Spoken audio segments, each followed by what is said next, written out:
2016 ilikuwa ni baada ya uchaguzi mkuu 2015, na katika kipindi kile palikuwa na tatizo lile la Zanzibar. Uchaguzi wa Zanzibar ulikuwa umefutwa, na kwa hiyo jambo ambalo moja nilolizungumza na Rais Magufuli wakati ule ilikuwa ni uchaguzi wa Zanzibar. Nikamweleza kwamba msimamo wangu itakuwa vizuri kama uchaguzi uliofanyika Oktoba 25, 2015 matokeo yake yakatangazwa, matokeo yale yakaheshimiwa, na walioshinda ule uchaguzi wakawa wametangazwa.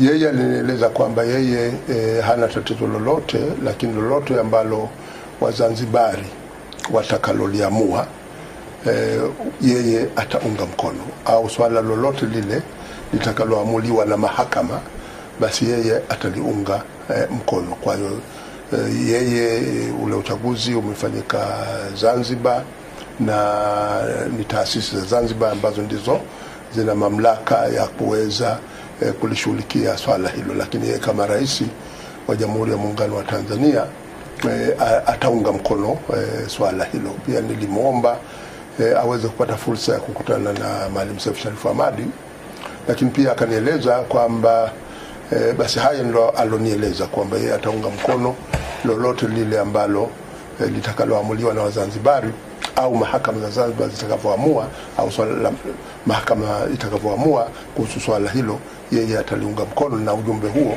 niweze kumfikishia Maalim Seif Sharif Hamad. Na baada ya kuwa tumezungumza, asubuhi yake nilikwenda Zanzibar, nikawa na kikao na Maalim Seif, nikamfahamisha msimamo wa rais kuhusu swala hilo. Uchaguzi wa marudio bado haujafanyika. Aliza kidogo maana kwa sababu Baraza Kuu la Uongozi la Taifa liliamua, na mimi nilihudhuria kikao hicho, liliamua kwamba wawakilishi 27 ambao walikuwa wameshatangazwa kuwa wameshinda uchaguzi ule wapeleke kesi mahakamani, kwa sababu sheria ya Tume ya Uchaguzi ya Zanzibar ZEC na sheria ya uchaguzi wa Zanzibar inaeleza kwamba ikiwa msimamizi wa uchaguzi ameshatangaza mtu kuwa kashinda uchaguzi, chombo ambacho kina mamlaka ya kuweza kutengua ushindi wa mtu aliyetangazwa kuwa mshindi ni mahakama. Kwa hiyo katika uchaguzi wa Zanzibar wawakilishi 27 wa CUF walikuwa wameshinda, na walikuwa wametangazwa na wasimamizi wa uchaguzi. Mtu ambaye alikuwa hajatangazwa rasmi kuwa ameshinda ilikuwa ni rais. Uchaguzi wa rais ndio ulikuwa hujatangazwa na msimamizi au na mamlaka yanayohusika na mambo ya uchaguzi, lakini wawakilishi 27 tayari walikuwa wameshatangazwa, na Baraza Kuu liliamua kwamba tupeleke kesi mahakamani.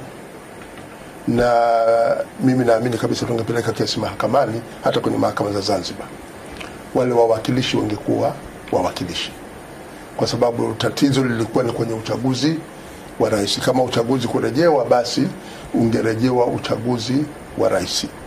Sasa baada ya kuwa tumeamua hivyo katika Baraza Kuu, wenzetu walipoenda Zanzibar hawakulitekeleza swala hilo. Wawakilishi walitaka kupeleka kesi, lakini katibu mkuu wetu wakati ule akazuia kwa kuhisia kwamba ikiwa kesi ya wawakilishi itapelekwa mahakamani na wawakilishi wakashinda, wakatangazwa kuwa wawakilishi, kwa hiyo uchaguzi ambao utaamuliwa kurejewa, ambao ulikuwa bado mgombea wake hajatangazwa nani amekuwa mshindi, ilikuwa ni uchaguzi wa rais. Kwa hiyo uchaguzi ambao ungeweza kurejewa ungekuwa ni uchaguzi mmoja tu ambao ni uchaguzi wa rais wa Zanzibar. Kwa hiyo akaona kwamba tutakuwa hatuna hoja ya msingi ya kuweza kupinga uchaguzi huo ikiwa kama mahakama imeamua wawakilishi waweze kuwa wawakilishi.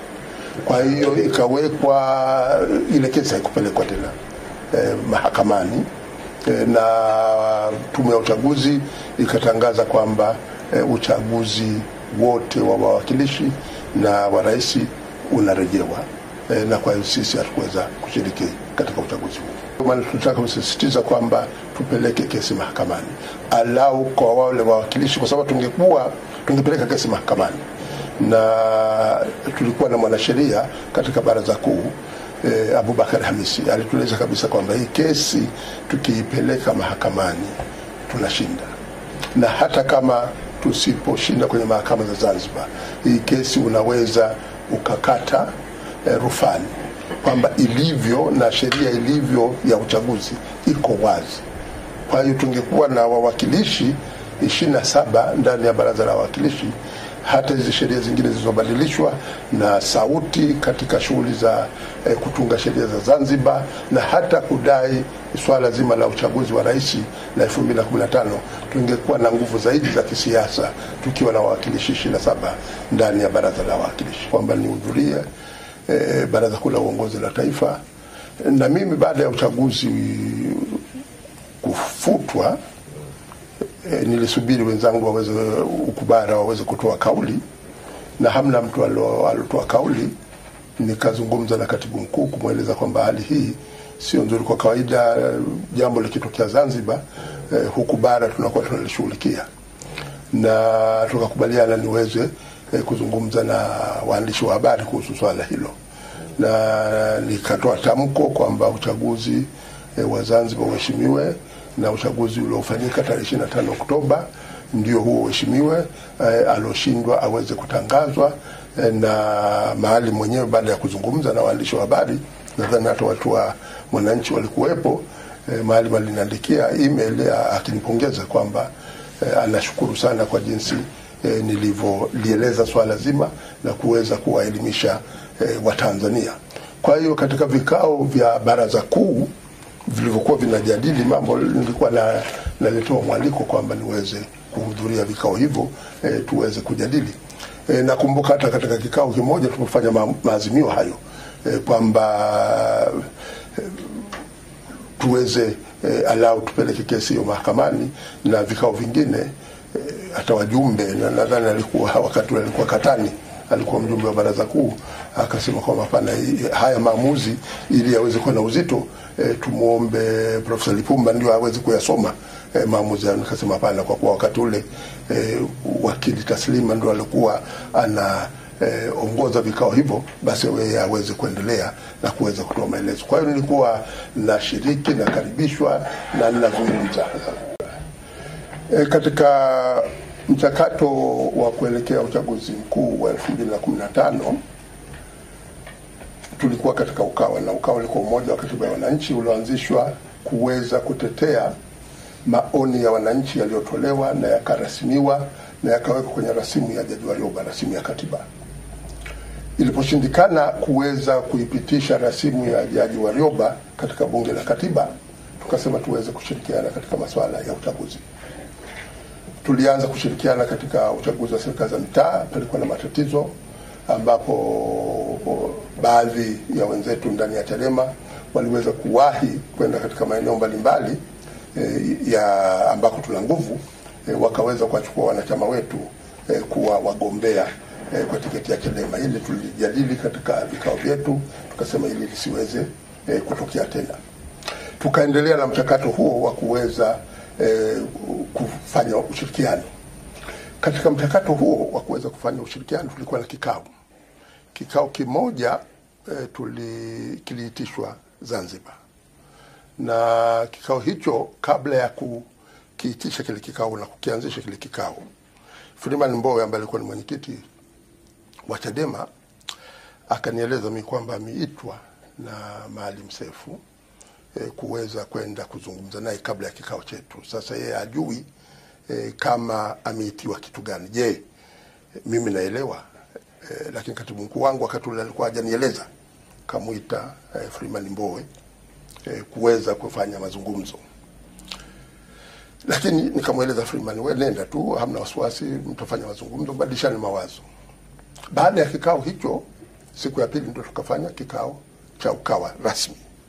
Sasa kilichojiri kwenye kikao hicho ni kwamba Maalim alimjulisha Freeman Mbowe kwamba kwa taratibu alizonazo na taarifa alizonazo ni kwamba haielekei kuwa Lowassa anaweza akapitishwa na CCM kuwa mgombea wa urais. Hii ilikuwa kama mwezi wa Februari Machi 2015. Kwa hiyo anaonaje ikiwa kama sisi tunaweza ukamwita ukamkaribisha Edward Lowassa aweze kuingia katika vyama vya Ukawa. Katika kipindi hicho Freeman Mbowe alikuwa na msimamo kwamba hapana, tusiwaamini hawa watu wa CCM kuja katika vyama vyetu na kuwapa nafasi, bora wagombea watoke katika vyama vyetu sisi wenyewe. Lakini pia akawa ameipata taarifa kwamba kwa kuwa amemweleza hilo na yeye ni katibu mkuu wa CUF, ni wazi katibu mkuu wa CUF hana mpango wowote wa kuhakikisha kwamba CUF inaweka mgombea urais katika uchaguzi wa 2015. Sasa kwenye kikao chetu tulichokaa sasa, kikao rasmi, Mbowe akaja na msimamo kwamba anaomba vyama washiriki wa Ukawa waweze kutamka kwa pamoja kwamba wanatoa nafasi ya kugombea urais kwa Chadema.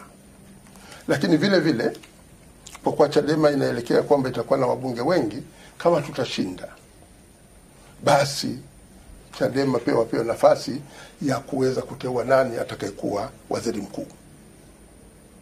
Baada ya Mbowe kueleza hilo, Maalim alisimama akasema anaunga mkono msimamo wa Mbowe, kwa sababu hata ukizingatia katiba ya Zanzibar, katiba ya Zanzibar inaeleza kwamba chama kinachotoa rais ndicho kitakachotoa makamu wa pili wa rais, na makamu wa pili wa rais ndio kiongozi wa shughuli za serikali ndani ya baraza la wawakilishi. Kwa hiyo ni kama waziri mkuu kwa upande wa Jamhuri ya Muungano wa Tanzania.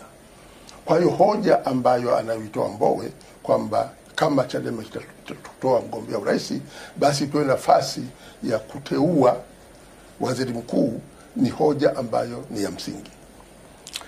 Sasa mimi nikasema hapana, sisi vyama vya Ukawa, kama ingekuwa sheria ya uchaguzi inaruhusu na sheria ya vyama vya siasa inaruhusu, sisi ilikuwa tuungane tuwe chama kimoja na tutafute kati yetu mgombea gani ambaye tukimpigia debe anaweza akashinda uchaguzi na akachaguliwa kuwa rais.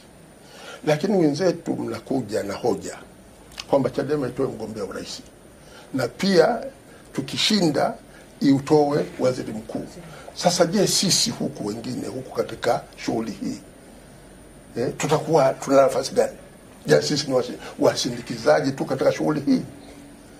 Kwa hiyo pale hatukufikia mwafaka wa swala zima la mgombea wa urais. Sisi huku Tanzania bara CUF, viongozi wenzangu wakasema kwamba bora mwenyekiti uoneshe nia ya kutaka kugombea urais. Tukaweza kuitisha kikao na kuitisha mkutano, na mimi nikaeleza nia yangu ya kugombea urais na kuomba niweze kuungwa mkono na Ukawa. Kwa hiyo tukaendelea na shughuli hiyo. Lakini pia pakaitishwa kikao na wabunge wetu wa Ukawa. Mimi nilikuwa wakati ule kwenye ziara, naeleza hii nia yangu ya kugombea urais. Nimepita Mwanza, nimeenda Shinyanga, nimeenda Kahama, nikaenda Kigoma, nahitaji nije Tabora, niingie Singida. Nilipokuwa Kigoma, wabunge wakasema wanakutana kusudi tuweze kufanya maamuzi mazito kuhusu masuala ya Ukawa, nani awe mgombea. Kwa mimi nikarudi kutoka Kigoma, nikaja kwenye kikao hicho. Kikao hicho tukajadili sana, tukafikia mwafaka, lakini baadaye tukakubaliana kwamba walioonyesha nia ya kugombea urais, Profesa Lipumba wa CUF, Dr. Slaa wa Chadema, Dr. Kahangwa wa NCCR, hebu kutaneni muweze kuzungumza masuala haya. Kwa hiyo mimi nikawaalika wenzangu wakaja nyumbani, tukajadili swala hili. Tumejadili kwa kina na Dr. Slaa, tukakubaliana wenzetu Chadema wamejiandaa vizuri. Kwa hiyo sisi tukakubali, Dr. Kahangwa, mimi pamoja na Dr. Slaa kwamba Dr. Slaa ndio aweze kuwa mgombea wa Ukawa.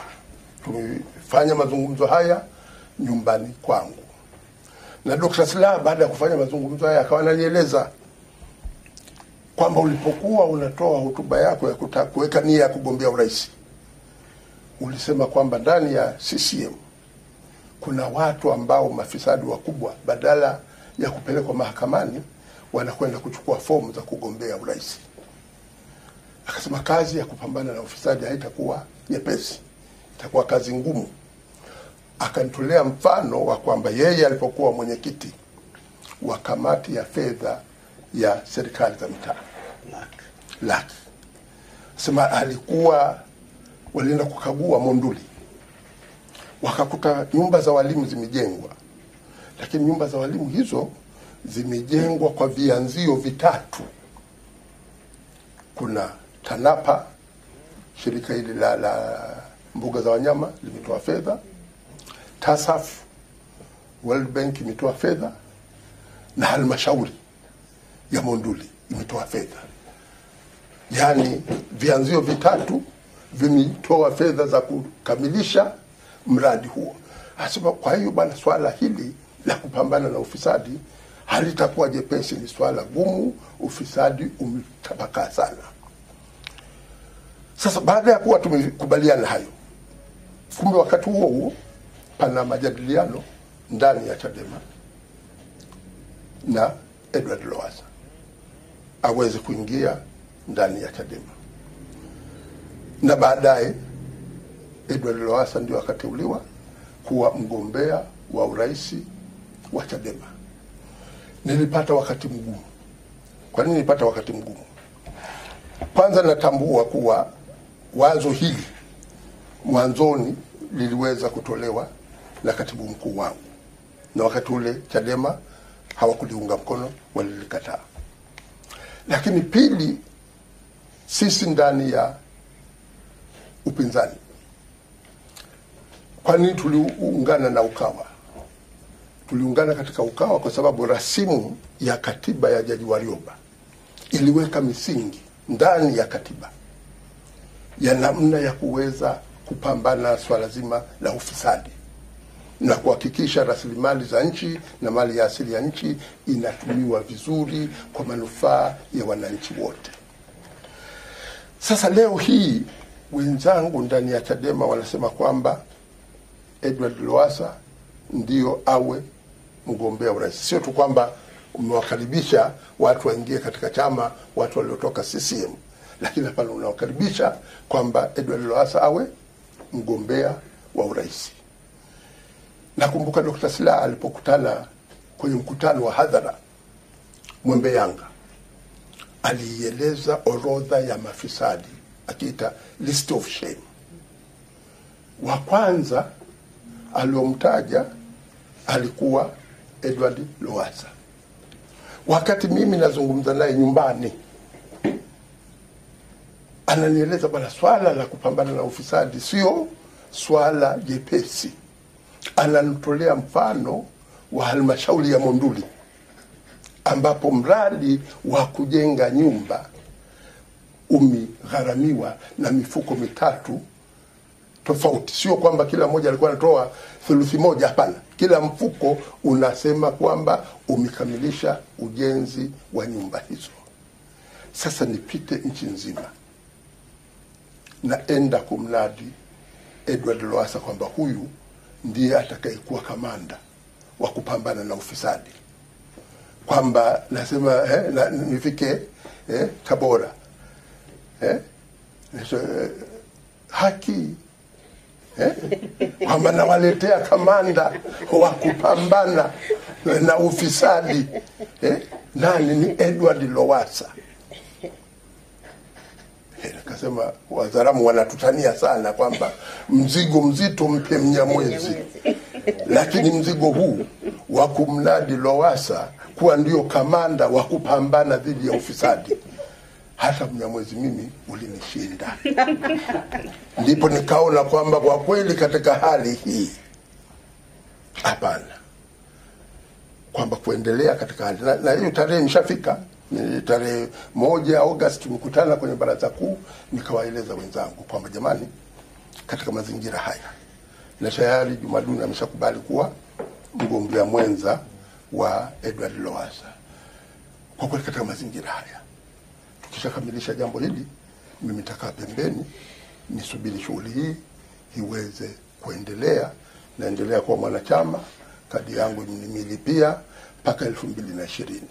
Kwa kweli niling'atuka, na nilipong'atuka sikuwa na mpango wote wa kusema kesho na kesho kutwa tarejea kuja kuwa mwenyekiti.